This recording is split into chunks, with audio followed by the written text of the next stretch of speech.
এই দিনে আমি নাটোরের সর্বস্তরের মানুষকে ঈদের শুভেচ্ছা জানাচ্ছি। ঈদ মোবারক, ঈদ মোবারক, ঈদ মোবারক। সর্বোপরি আমাদের নেতা বাংলাদেশের প্রধানমন্ত্রী তারেক রহমানের নেতৃত্বে গত 3 মাস যাবৎ যে সরকারের কর্মকাণ্ড শুরু হয়েছে, আমি নাটোর সহ দেশের মানুষের কাছে আমার আহ্বান থাকবে, উনি যে ধরনের পদক্ষেপ দেশের মানুষের ভাগ্যের পরিবর্তনের জন্য গ্রহণ করেছেন, আমি আশাবাদী।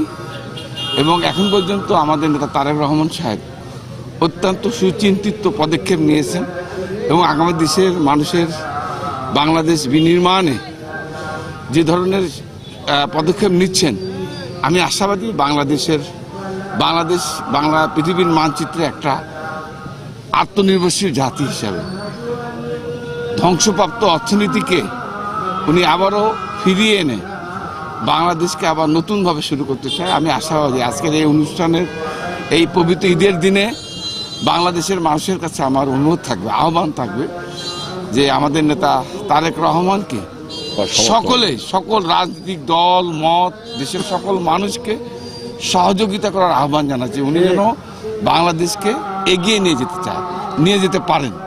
আমি এই সাথে নাটোরের মানুষকে অনুরোধ করব, আমি গত পার্লামেন্ট নির্বাচনকে কেন্দ্র করে গ্যাস সংযোগ, নাটোর মেডিকেল বিশ্ববিদ্যালয় স্থাপন, নাটোর বিশ্ববিদ্যালয় কৃষি বিশ্ববিদ্যালয় স্থাপন, বাইপাস, ফ্লাইওভার থেকে শুরু করে নতুন গ্যাসের সংযোগ স্থাপন সহ একটা সুন্দর নাটোর মানুষকে উপহার দেওয়ার জন্য যে প্রতিশ্রুতি দিয়েছি, আমি আজকে এই পবিত্র ঈদের দিনে আমি নাটোরের মানুষকে আবার স্মরণ করিয়ে দিতে চাই। ইনশাল্লাহ হাতে এখনও প্রায় 5 বছর সময় আছে। এই সময়ের মধ্যে প্রত্যেকটা কাজ আমরা সম্পন্ন করব। এবং পরিশেষে আরেকটা কথা বলতে চাই, নাটোরের মাটিতে কোনো মাদক, সন্ত্রাস, অন্যায়, অবিচার, মোট কথা সর্বোপরি নাটোর একটা উন্নয়নের শহর, শান্তির শহর বিনির্মাণে আমরা যে পদক্ষেপ নিয়েছি, আমরা আশা করি নাটোরের মানুষ আমার পাশে থাকবে এবং আমাকে সহযোগিতা করবে। আমি আশা করি একটা সুন্দর নাটোর আমি উপহার দিতে পারি ইনশাআল্লাহ।